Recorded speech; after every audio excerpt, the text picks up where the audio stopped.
Dos miércoles anteriores y ahora dar lo que es el apóstol de Juan, el apóstol del amor. Ahí está. Y la verdad, créanme que siempre decían que el maestro estudiaba más que el alumno, ¿no? Y es cierto, cuando te toca dar algo tienes que meterle un ratito para llegar y pararte al frente y tratar de compartir. Y lo que vamos a hacer es compartir un poquito y una síntesis rápida para aquellos que no habían estado. El apóstol Juan, el apóstol del amor, empieza con Juan 13:23, dice: y uno de sus discípulos, al cual Jesús amaba, estaba recostado al lado de Jesús. Esta escena la describen en la última cena, y dice el autor que a lo mejor estaba recostado no solo por el cariño y el amor que había del Señor hacia todos sus discípulos, sino también porque a lo mejor dice no quería perderse ninguna de las palabras de Jesús. Estaba ahí pegadito para escuchar, ¿verdad? Y así que vamos a iniciar. Este fue un gran resumen. Por cierto, al final les puedo pasar esta por internet, puedo pasar la presentación, ¿no? Para que no se... Ese es un gran resumen de quién fue el apóstol Juan. Para los que no vinieron, es rápido: hijo de Zebedeo y Salomé, hermano de Jacobo. Fue también pescador, su padre era pescador en el mar de Galilea. Para aquellos que no estaban acá, es algo muy rápido. Y lo primero importante que vimos fue que hubo 3 llamados. El autor nos llama a observar con mucha claridad cómo Jesús lo llama. Los llama y en 3 veces dice: he aquí. Bueno, vamos a hablar que el apóstol Juan, narra la Biblia, ya era discípulo de Juan el Bautista. Entonces él ya conocía eso. Pero llega un momento importante en el que le dice: he aquí el Cordero de Dios que quita el pecado del mundo. ¿Se acuerdan? Esa es una frase bíblica, una parte que todo el mundo lo conoce. Es cuando Juan el Bautista le señala que ahí venía Jesucristo y ellos lo reconocen. Y ahí es el primer llamado. El segundo llamado es al ministerio. En Lucas 5, Mateo dice: venid en pos de mí y los haré pescadores de hombres. ¿Recuerdan también? A él y a su hermano. Segundo llamado. Y en el tercer llamado, cuando los dice, los selecciona a los 12 en el apostolado de todos sus discípulos que tenía muy bien. Selecciona solo a 12 para que ellos sean los que lleven la palabra. Eso es de lo más resaltante. Entre otras cosas, el apóstol Juan fue el más joven de todos los seguidores de Cristo. El único que llegó a viejito, los demás no. De los 12, todos fueron mártires por el amor y la gracia del Señor. ¿El último qué? El último que llegó a viejito. Y el último, ¿no? Bueno, el apóstol Juan escribió una buena parte de Jesucristo, escribió una buena parte del Nuevo Testamento, el Evangelio, 3 epístolas y el Apocalipsis. En ese tiempo había una polémica acerca del apóstol Juan, que los demás decían que Juan no iba a morir, porque el Señor le había dicho: y si a mí me da el que no muera, a ti qué, algo así. Entonces si subió una polémica de que Juan no iba a morir, iba a estar hasta la segunda venida del Señor. Ahí está la polémica. Si nos narra al final que el apóstol Juan, después de haber estado en prisión allá en la isla de Patmos, ¿se acuerdan que platicamos de eso? Sale y ya no es bíblico, pero narra que él quedó hasta el final. Por aquí dice, en Roma, en el 96 después de Cristo, lo liberan del exilio de la isla de Patmos y se queda en Éfeso. Y hasta ahí sabemos que él estuvo en Éfeso. Una vida grandísima, mucho que decir en poquita hora para poder hablar de la vida del apóstol Juan, pero quiero decirles algo. Ahora que estudié el Evangelio, las epístolas y el Apocalipsis, y lo leí por alguna vez más, mi corazón fue conmovido. Realmente, cuando tú lo miras con los ojos y quieres ver a través de los ojos del apóstol Juan el amor que él vivió del Señor, logras verlo, logras identificarlo y está escrito y lo vamos a ver también por ahí. Bueno, en el primer miércoles, hace 2, el equilibrio entre la pasión y el amor. ¿Recuerdan? En el apóstol Juan hay tres momentos importantes de cuando él es joven, que empieza ahí, llamado por Cristo, y cuando él termina, habla de hombres normales, así que él empieza y él tiene que ser calibrado en esa emoción, el equilibrio entre la pasión y el amor. Aquí lo que decíamos del apóstol Juan es que como era joven, era pescador, era de carácter fuerte, todo esto, pues al principio era muy duro y no le importaba mucho el amor por el prójimo, ¿no? Hasta les quiso hacer llover el fuego, ¿no? Pero aquí narra cómo a través del tiempo el Señor tuvo a bien caminar con él y convertir esa pasión por la verdad de la palabra de Dios, fue calibrada por el amor del Señor.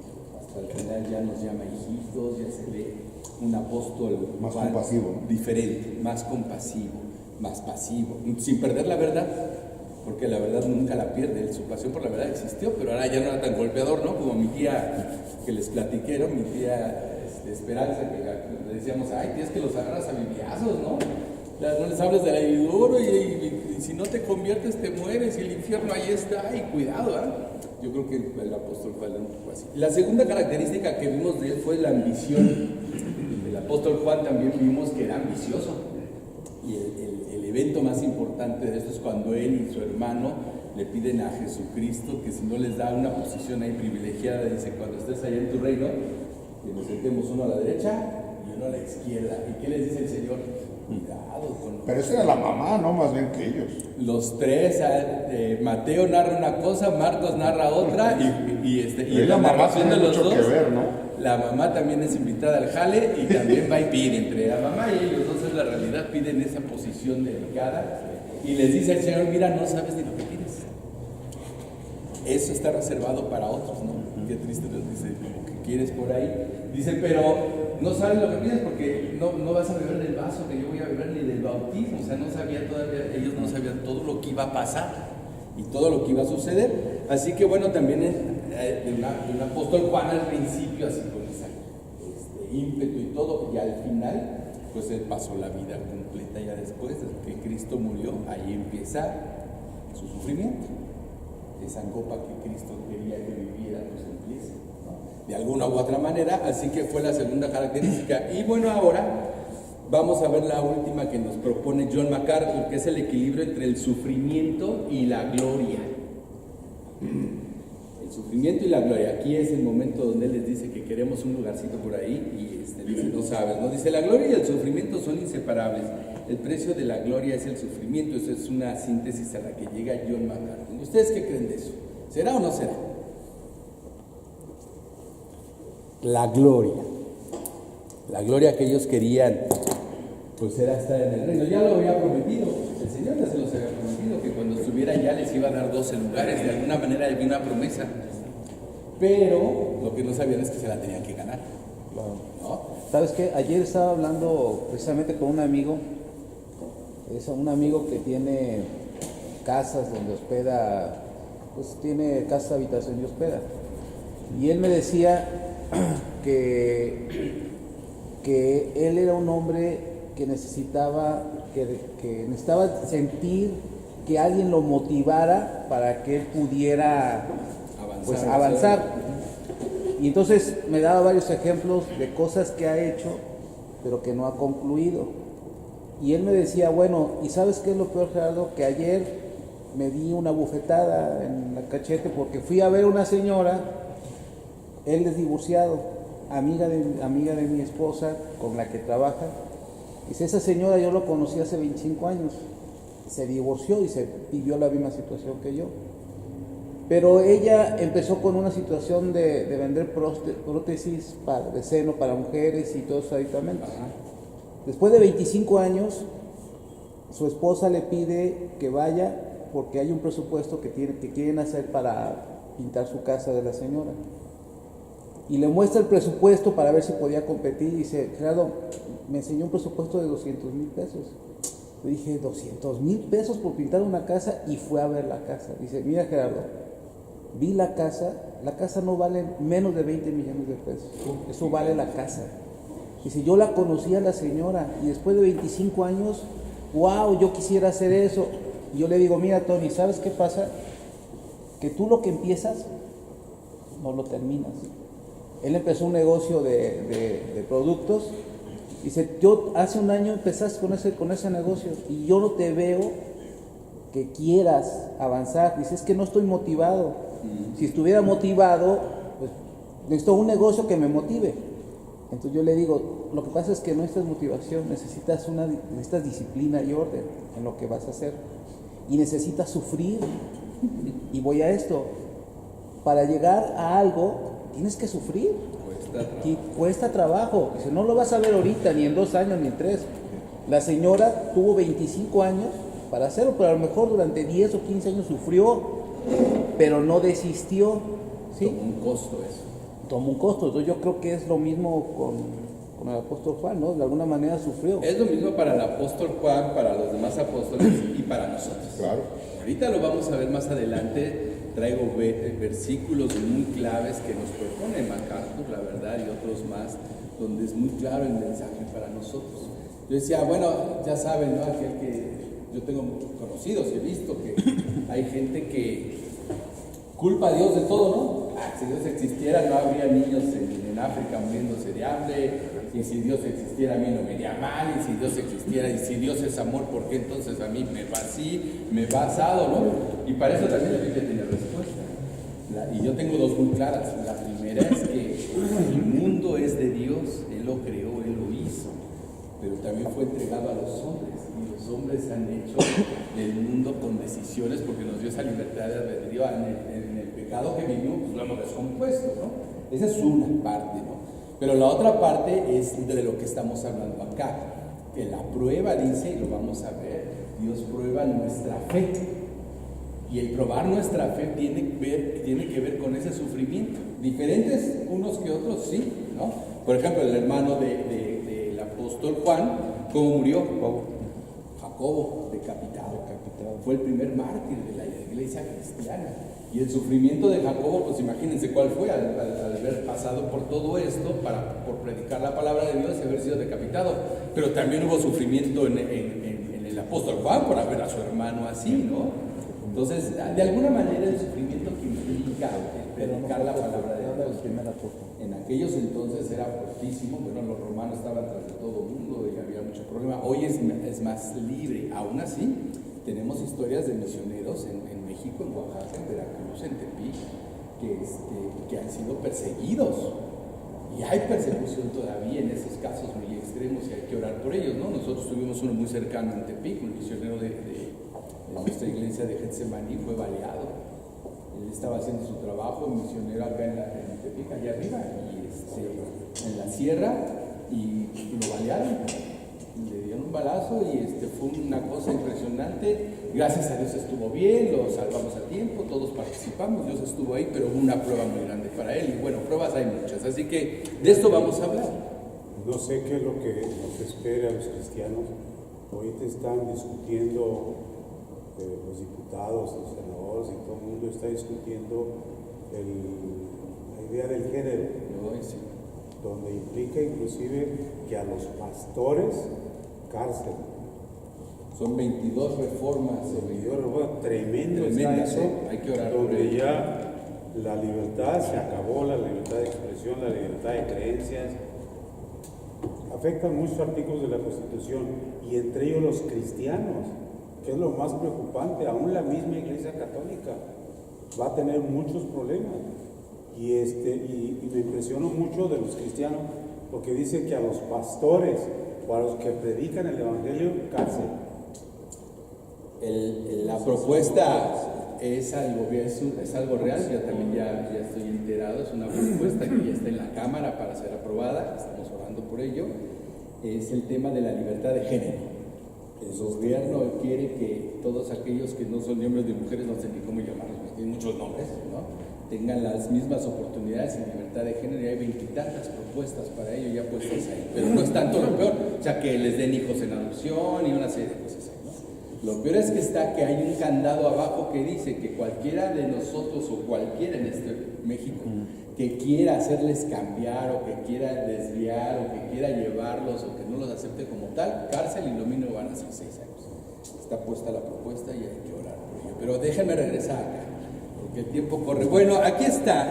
Yo había hecho este cuadro sinóptico de cómo era el carácter del apóstol Juan. Ya lo vimos, nomás me voy rápido, cómo al principio joven él, hasta el Hijo del Trueno fue llamado, y cómo al final fue el apóstol del amor en ese caminar con Cristo.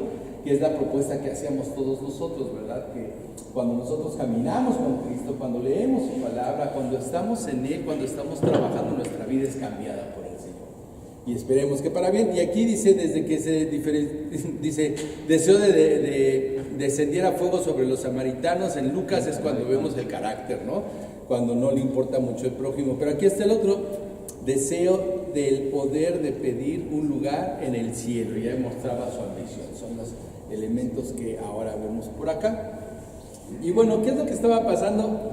Igual que en la otra etapa, el Señor dice, vea, vamos a calibrar esto. Necesita el apóstol Pablo un balance entre su ambición, ¿no? Y él sufría. Y aquí estamos con dos versículos, yo los voy a leer por acá, me queda dice Marcos 10, 35 al 37, entonces Jacobo y Juan, hijo de Zebedeo, se le acercaron diciendo, Maestro, querríamos que nos hagas lo que pidiéramos. Él les dijo, ¿qué queréis que os haga? Ellos dijeron, concédenos que en tu gloria nos sentemos el uno a tu derecha y el otro a tu izquierda. Ahí está cuando ellos piden esta posición de poder, en esta misión que tenían. ¿Y cuál es la respuesta del Señor? En Marcos 14, 48, 50. Bueno, esta no es la respuesta, pero esto es algo que pasó, donde demostramos que por acá estaban pidiendo poder, pero por el otro lado huyeron, ¿no?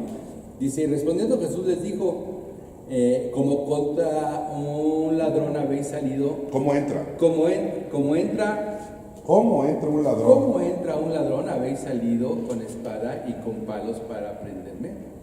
Cada día estaba con vosotros enseñando en el templo y no me prendisteis. Pero es así, para que se cumpla la escritura. Entonces todos los discípulos, dejándole, huyeron. Esa es una prueba que en ese momento inclusive Juan salió corriendo. Sí querían la gloria, pero no querían ser vistos con él, porque sabían que la cruz estaba ahí, ¿no? Sabían que la muerte en que lo relacionaban iban a tener sufrimiento. Y curioso, Juan, después de que huyeron, dice la palabra de Dios que todos regresaron a su tiempo, pero Juan regresó, fue el único que regresó y que estuvo en la crucifixión de Jesucristo, así que él vio el sufrimiento y él vio todo eso. Así que bueno, ¿qué más tenemos? Tenemos es Jesús mismo hablándote a ti y a mí. En Mateo 16 dice, entonces Jesús dijo a sus discípulos, si alguno quiere venir en pos de mí, niéguese a sí mismo y tome su cruz y sígame. Porque todo el que quiera salvar su vida la perderá, y todo el que pierda su vida por causa de mí la hallará. Porque ¿qué aprovechará al hombre si ganare todo el mundo y perdiere su alma? ¿O qué recompensa dará el hombre por su alma? Más claro ni nada, el Señor está diciéndonos que el querer ganar aquí las cosas es perder nuestra alma. ¿En qué precio pudiéramos poner a nuestra alma? ¿Verdad? ¿Se acuerdan de aquel joven rico que vimos la semana pasada? Sí. Que llega el joven rico y le dice, oye, pues, ¿qué hacemos, señor maestro? Dice que se llega y se hinca, maestro, ¿qué puedo hacer para ganar mi salvación? Y el Señor dice, maestro bueno, le dice, inclusive, no lo reconoce como Jesucristo, dice, maestro bueno, y Jesús le dice, bueno, ¿qué pasa con los 10 mandamientos? Y dice, desde joven los traigo, dice, yo los cumplo. Y entonces lo toca en su dinero, ¿se acuerdan? Que le dice, bueno, pues, vende todo lo que tienes, regálalo a los pobres, ven y sígueme. ¿Y qué dice la Biblia? Que el joven se regresó. Todavía lo sigue esperando. Lo sigue esperando. No ha puesto en venta nada. Bueno, aquí está. Este es el apóstol Juan en Juan 12, 24, 25. Dice, de cierto os digo, que si el grano de trigo no cae en la tierra y muere, queda solo. Pero si muere, lleva mucho fruto. El que ama su vida, la perderá. Y el que aborrece su vida en este mundo, para vida eterna la guardará.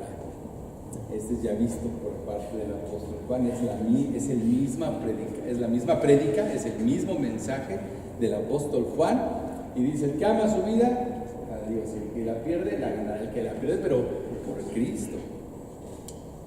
El ir y predicar, el ir y estar al frente, no darle, hemos visto aquí cuando Pedro nos dio tantas clases sobre la economía familiar, ¿te acuerdas? Todo eso de que no es malo tener dinero, decíamos, bueno, entonces es malo tener dinero, como el joven rico, no. Lo malo es amar al dinero, confiar en el dinero y creer que eso nos va a solucionar. Así que cuidado con esos apegos. Seguimos todavía la herencia prometida a Mateo, aquí dice, y Jesús les dijo, de cierto os digo que en la regeneración, cuando el Hijo del Hombre se siente en el trono de su gloria, vosotros que me habéis seguido, también os sentaréis sobre 12 tronos para juzgar a las 12 tribus de Israel. Y cualquiera que haya dejado cosas, hermanos, hermanas, o padre, o madre, o mujer, hijos y tierras, por mi nombre, recibirá 100 veces más y heredará la vida eterna. Esto se lo dijo a los discípulos. Por eso es que a lo mejor Juan también y su hermana decían, bueno, pues si ya vamos a tener un trono de esos 12, pues que yo esté por ahí, ¿va? Ya había una promesa. La promesa también es para nosotros. Cuando llegue Cristo a su gloria, también Él promete que estemos con Él, siempre y cuando peleemos la buena batalla, como decía el apóstol Pablo, que estando aquí en la tierra prediquemos su palabra, prediquemos las buenas nuevas, y eso seguramente nos traerá sufrimiento. ¿Quién ha salido de ustedes a tocar puertas a predicar la palabra de Dios alguna vez? A lo mejor la mayoría, yo también lo he hecho. ¿Quién ha salido en las calles, en el parque metropolitano, o estás sentado esperando al doctor y le estás hablando de la palabra de Dios al que está a la izquierda, a la derecha? Yo creo que todos lo hemos hecho alguna vez. ¿Es fácil? Sumamente difícil. Es sumamente difícil tratar de hablar desde que tú empiezas a formular cómo le vas a hablar a esta persona, cómo das el mensaje, todo esto es difícil. ¿Y qué tal el rechazo? De cada 10, ¿cuánto rechazo tenemos? 9, 8, 7, quizá, ¿verdad? Porque a lo mejor o no sabemos hacerlo, no es el momento, o no quieren escuchar de la palabra de Dios. Y eso causa sufrimiento. Eso causa sufrimiento y contriñe nuestros corazones. Dice en Juan, dice en Primera de Juan, que es escrito por el apóstol también, 3:2, dice, amados, ahora somos hijos de Dios y aún no se ha manifestado lo que hemos de ser. Pero sabemos que cuando Él se manifieste, seremos semejantes a Él, porque le veremos tal como Él es. Este también lo habla el apóstol Juan. ¿Por qué diría eso? ¿Se acuerdan que Él fue testigo cuando Jesucristo tuvo esa transfiguración? Y lo narra en la Biblia, también lo vimos. Él fue testigo de ver la transfiguración de Jesús. Él tuvo una probadita de lo que sería Él cuando estuviera ahí. Él fue testigo de ello. Y en base a eso que fue testigo, Él ahora nos narra y nos dice así, pues lo que veremos todavía no es, pero sabemos que cuando Él se manifieste seremos semejantes a Él porque le veremos tal como Él. Ya lo había visto Juan estuvo ahí en esa transfiguración, él ya había visto ese pequeño momento tan importante de su vida y fue testigo de Él. Más mensajes. Ahora vamos a ver al apóstol Pablo a los filipenses. ¿Quién me ayuda a leer esta? Y ciertamente aún estimo todas las cosas como perdida por la excelencia del conocimiento de Cristo Jesús, mi Señor, por amor del cual lo he perdido todo y lo tengo por basura para ganar a Cristo, y ser hallado en Él, no teniendo mi propia justicia, que es por la ley, sino la que es por la fe de Cristo, la justicia que es de Dios por la fe, a fin de conocerle y el poder de su resurrección y la participación de sus padecimientos, llegando a ser semejante a Él en su muerte, si en alguna manera llegase a la resurrección de entre los muertos. Ese es Pablo hablándole a los romanos, Filipenses. a los filipenses. Aquí pudiéramos ver varias características. Es un apóstol que recordemos que el apóstol Pablo no fue de los 12, él vino después. Y él tenía mucho conflicto porque no le daban esa característica. Decían, si tú no estuviste con esos 12, ¿cómo eras? Él tenía mucho conflicto y él sufría por eso. Él tenía que estar haciendo declaraciones continuamente para que le creyeran. Y en este momento él dice dos cosas. Dice, y ciertamente aún estimo todas las cosas como pérdida por la excelencia del conocimiento de Jesucristo, mi Señor, por amor del cual lo he perdido todo y lo tengo por basura para ganar a Cristo. Imagínense esa declaración del apóstol Pablo. Un hombre, yo me refiero, maduro, convencido, peleando la buena batalla, habiendo estado ahí también. Y dice, ahora todo lo mío ya, él ya estima que ya no. Y no sé ustedes, pero yo hace algunos años, no sé cuándo, pero hace algunos años le decía a mi esposa, ¿sabes? Ahora voy a los centros comerciales y empiezo a ver cosas, pero ya no tengo ganas de comprar nada, como que ya no me hace falta nada. No sé a ustedes si les ha pasado a esta edad, más o menos hablo a los de mi edad, pero llega un momento en que lo material empieza a dejar de ser importante. Llega un momento, no hablo cuando mi hijo que está aquí, cuando eres joven, bueno, eso te llama mucho la atención, es parte de tu vida y lo material es importante también sin perder la parte espiritual, pero es normal entenderlo, pero conforme van pasando los años y en tu madurez espiritual, en esa paz que Dios te da, empiezas a desprenderte de cosas, empiezas a dejar de desear cosas. Ya no es tan importante, ahora es más importante, por supuesto, tu parte espiritual, tu paz, tu tranquilidad, el saber que los tuyos estén bien, el saber que tu relación con Cristo va mejorando. Y cuando tú vas leyendo la palabra de Dios, cuando vas trabajando en este sentido, cuando adoras al Señor, empieza a entrar esa paz en tu persona. Yo estimo que el apóstol Pablo en este momento dice, mira, ya lo material ya no me importa, todo sea por ganar a Cristo, ya lo tiene, ¿no? Él decía, Pablo decía, ¿no? Es que el vivir es en Cristo y el morir es ganancia. ¿Ah? Él ya tenía, dice la palabra de Dios, dice, no hagamos más tesoros en la tierra, dice, ya no, dice, mejor hagamos tesoros en el cielo. ¿Cómo se hacen los tesoros en la tierra? Pues trabajando, con dinero, ¿no? Estando pegados en eso. ¿Y cómo se hacen los tesoros en el cielo? Compartiendo la palabra. Trabajando para Él. Fortaleciendo tu fe, orando, alabando al Señor, compartiendo la palabra, peleando la buena batalla. Cuando digo peleando la buena batalla, significa ir y predicar la palabra de Dios. Eso es algo, acuérdense lo que decíamos en la vez pasada, hay verbos que son importantes saber en esa posición. Ir y predicar el Evangelio, ese verbo está en imperativo. Nuestra labor, mis hermanos, después de estar aquí es salir y predicar esa palabra, llevar las buenas nuevas. Es una orden. Es una orden. O sea, el Señor lo que quiere es, después de prepararnos aquí, de llenarnos de gozo y aquí en la iglesia y en tu casa, es que salgamos y compartamos. ¿Qué es lo que hacían ellos? El apóstol Juan y todos ellos era lo que hacían, compartir la palabra, crear la nueva iglesia cristiana, y eso causaba sufrimiento, y mucho.